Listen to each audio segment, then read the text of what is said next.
문어도 추억의 생물이 될 수가 있습니다. 이제 명태처럼 옆에 가도 말만 한마디, 욕만 한마디 해도 고소고발, 살짝 뭐 부딪혀도 고소고발. 오늘 박살내는 거는 문어 잡으러 가는 거 아니고 오늘 어민 작살내러 갑니다. 이 오늘 다 오늘 진짜.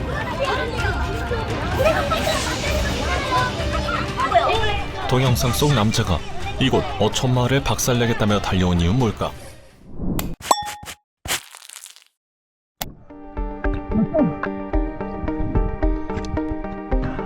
두 사람은 매일 문어를 잡는 개인 방송 채널을 보는 게 일상입니다.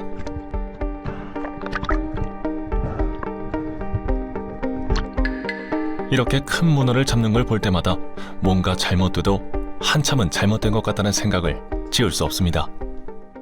12마리 정도 되는 것 같은데. 야, 500만 원이 넘죠? 시가로. 20년 그 문어잡이 기간 동안 이렇게 잡은 적이 단 한 번도 없습니다.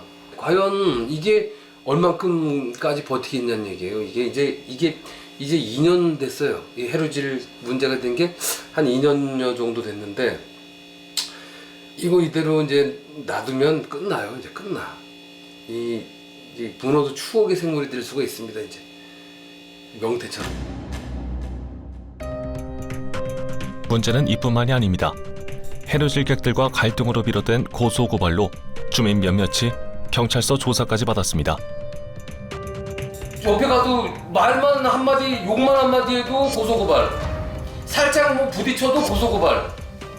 또 이 건 내가지고 벌금 뭐 몇백 낼 지금 처지에 딱 지금 처해 있고. 우리들 욕해도 뭐라기냐 경찰이고 앞에서. 아 어머니 욕하면 저 법에 위반됩니다. 잡혀갑니다. 뭐 어머니 욕하면 벌금 내요. 그 신경들이 그리고 있어 경찰들이. 어민과 해루질객들 사이 갈등의 골은 깊어질 대로 깊어지고 대립의 날 역시 가장 날카롭게 서 있던 그때 결국 사건이 터졌습니다. 오늘 박살내는 거는 문어 잡으러 가는 거 아니고 오늘 어민 작살내러 갑니다. 이 오늘 다 오늘 진짜. 어민들 한 100명 와 있답니다 지금. 어민들 한번 뭐가 그리 잘하는지 한번 보러 갑니다 지금. 아 진짜 웬만하면은 저 이런 걸로 잘 화 안 내고 진짜 좋게 넘어가려고 그러는데, 아니 뭐 싸우고 뭐 진짜 진정이가 없어요 형님. 내 식구들만 다 X는 거야 진짜. 무슨 애들 장난하나.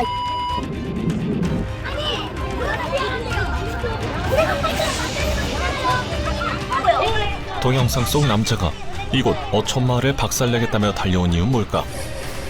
바로 자신의 해루질 동료들이 어민들이 막은 차량 때문에 옴짝달싹 못하게 되면서였습니다.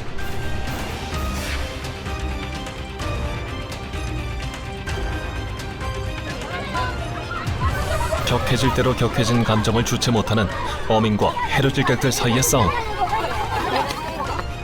결국 폭행 논란까지 벌어집니다. 맞았다는 해루질객과 대치 과정에서 밀쳐졌을 뿐이라 말하는 어민. 과연 어떻게 된 걸까? 어민을 만나 이야기를 들어봤습니다. 선생님, 안녕하세요. 안녕하세요. 그때 당시는 여러 차례 해루지 사람들이 와서 작업을 하길래 군청에다 면담을 요청했어요. 이제 간담회를 하고 있는데 있는 도중에 느닷없이 걔네 차가 총알같이 오대만은 딱 내리자마자 당신들 왜 모였냐고 우통 벗고 젊은 이 우통 벗고 난동을 피우는 거예요. 그래서 제가 그랬습니다. 아니 젊은 어디 와가지고 큰 소리 치냐고 그러니까 당신들 왜 모였냐는 거예요. 그래서 어디다 대고 반말짓거리 하냐고 이제 그랬더니 딜해대요. 그래서 내가 왼손을 밀었습니다. 이게 어디 와가지고 함부로 그냥 그러니까 바로 누워버린 거예요. 바로 맞았다고. 어민 하미영 씨의 주장에 따르면 서로 말싸움을 하던 도중 밀었는데 이를 두고 상대방 측이 과한 액션을 취하며 맞았다 말았다는 겁니다. 그 뒤 그는 고소를 당해 경찰 조사까지 받았답니다. 이게 사건 고소했다고 오라 그래서 갔습니다. 갔더니 뭐냐면은 합의 볼 생각이 있냐고. 지금 이 상황에서 무슨 합의를 보냐고 그랬더니 그러면은 기소해서 넘기겠다는 거예요. 그럼 마음대로 해라. 이렇게 와서 행패를 본 내가 30살 이런 애들한테 내가 폭력해가 내가 거기에 당하겠습니까? 걔들한테? 당시 사건으로 어민 5명이 과태료 및 범칙금 처분을 받았답니다. 어촌 마을에 불어닥친 고소고발 사건, 과연 무엇이 문제였을까? 양측의 입장을 듣기 위해 이번 사건의 당사자인 개인 방송 채널 운영자 해루질객과 연락을 취했습니다. 여보세요? 네, 저 MBN 스토리 추적 M 조다솜 PD인데요. 우충수 씨 맞으세요? 맞아요. 이번에 어촌계속 고소 관련해서 여쭙고 싶은 게 있는데 고성이 있으시다고 들어서요. 콘도 쪽으로 할까요? 해수욕장 쪽으로. 그럼 저희가 그쪽으로 찾아뵈도 될까요? 10시에 입수를 하면은 새벽 2시, 3시, 한 3시쯤 3시, 4시 될 것 같은데. 취재팀과 만나기로 한 그날도 그는 고성 어촌 마을에서 조금 떨어진 곳에서 해루질을 하고 있었습니다. 얼마의 시간이 흘렀을까? 해루질을 마친 그를 만났습니다. 촬영 당일 잡은 대문어도 볼 수 있었는데요. 당일 해루질 기록을 남기고 차량에 실려있는 아이스박스에 문어를 싣고 정리를 서두릅니다.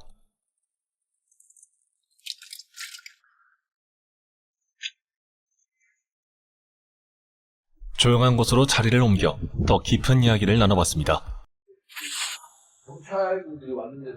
일단 가장 먼저 사건 당일 고성 어촌마을에 가게 된 이유에 대해 물었습니다.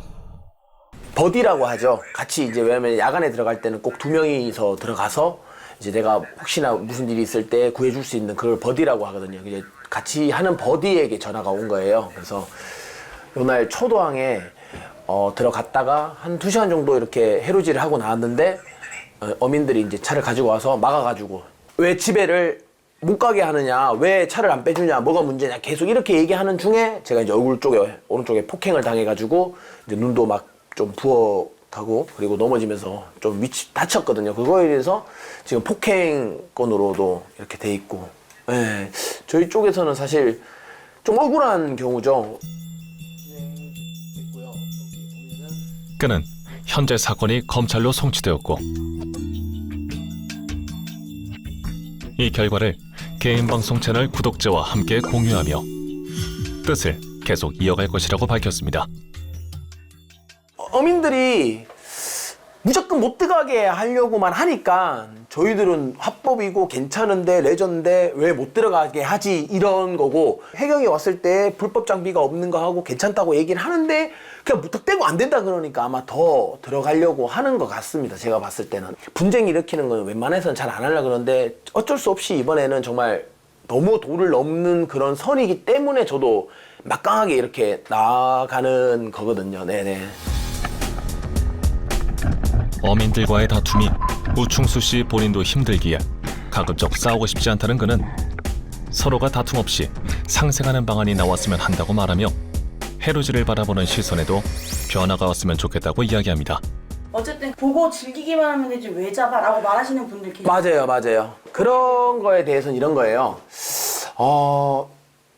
사실 좀 상징성이죠. 남자라면은 들어가서 저는 약간 그런 거 좋아하거든요. 아까 제가 나눠주는 것도 그런 느낌인 거예요. 나는 근데 저는 절대 안 먹거든요. 해산물을 못 먹어요. 근데 잡았는 걸 나눠줌으로써 사람들한테 이렇게 좀 저는 그렇게 생각해요. 그냥 제 재능을 이렇게 써서 비싼 해산물을 주위 사람들한테 좀 이렇게 그냥 그저 먹을 수 있게 맛이라도 하나씩 보여줄 수 있는 그거에 대한 만족감이랄까? 뭔가 그런 거 같아요. 저는 봤을 때.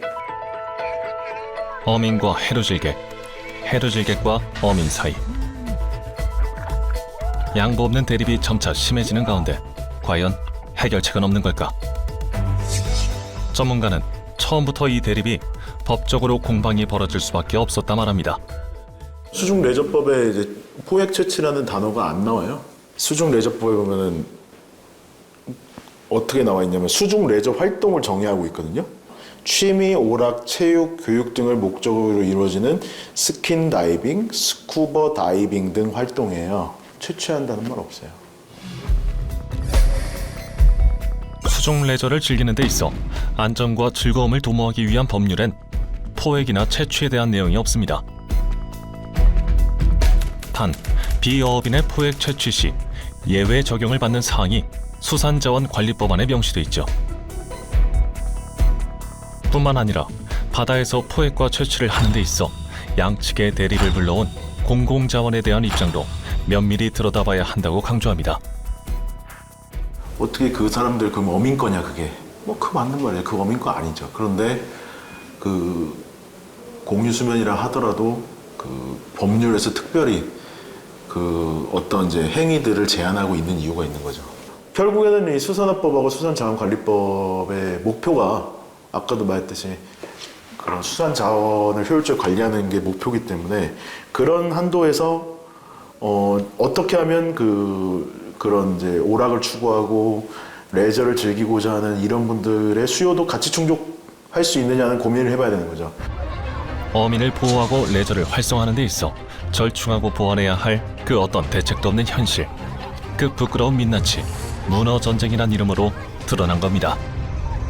그야말로 문어 전쟁이네요. 이 갈등 대립 쉽게 안 끝날 것 같은데 네. 해당 지자체 입장은 어때요? 네, 일단 이 지자체 같은 경우에 이 수산동식물 보호 및 이 자원 관리 해야 한다면서 이 4월 말부터 6월 말까지는 이 동해안 연안 및 마을 어장 근처에서 이 비어업인의 불법 해루질을 막겠다, 집중 단속을 하겠다 이렇게 밝힌 상황입니다. 특히 이 마을 어장 부근에서 해루질을 할 경우에는 이 수상자원관리법에서 정한 위반 행위들을 좀 집중적으로 단속을 하겠다는 입장을 밝힌 상황입니다. 여기도 이제 두 시각이 충돌할 겁니다. 어민들 보호를 위해 철저히 막자는 주장과 아니 바다는 공공자원인데 모든 국민이 자유롭게 이용할 수 있는 거 아니야? 이런 시각이 있을 수도 있는데 모든 국민이 자유롭게 이용할 수 있는 거 아니야라는 시각에 대해서 뭐라고 말씀하시겠어요? 근데 공공자원 자체가 아무런 관리 기준 없이 마음대로 누구나 이용할 수 있는 건 아니거든요. 단적인 예를 든다면은 사유지가 아닌 국립공원에 지정된 산에서 산나무나 도토리를 채취하는 거 그거 불법이거든요. 맞아요, 맞아요. 불법입니다. 바다도 마찬가지입니다. 그래서 수산업법에서 매너나 허가 신고 이런 걸 받은 사람만이 수산 동식물 포획 채취할 수 있고요. 예. 특히 이제 바다 자체가 공공자원이기 때문에 누군가는 관리해야 되거든요. 그러다 보니까 특히 지선의장, 마르장 각각 어촌계 매너를 내줘가지고 그렇죠. 그분들한테 관리 책임을 부과하고 있는 거죠. 그러면 그분들 외에 나머지 사람들이 하는 거는 그냥 철저히 다 단속하면 되는 거 아닌가요? 네, 그렇습니다. 사실 관련 법이 존재하기는 하고 있습니다. 수산자원관리법 14조에 따르면요. 일단 수산자원의 포획, 채취 금지 기간에 채취를 하거나 이 체장이나 체중 너무 작거나 이제 너무 조그마한 고기들을 예. 잡을 경우에는 이걸 위반하면 2년 이하의 징역, 2천만 원 이하의 벌금에 처할 수 있습니다. 또 아까 저희가 얘기했듯이 이 잠수용 스쿠버 장비 같은 것을 좀 사용을 하는 이 위반 행위에 대해서도요. 1천만 원 이하의 벌금을 부과할 수 있도록 명시 분명히 하고 있습니다. 하지만 문제는 이 불법적으로 이루어지는 해루질에 대해서는 이 사실상 단속하기가 굉장히 어렵다. 이런 입장이 지금 해경과 마을 어민들의 주장이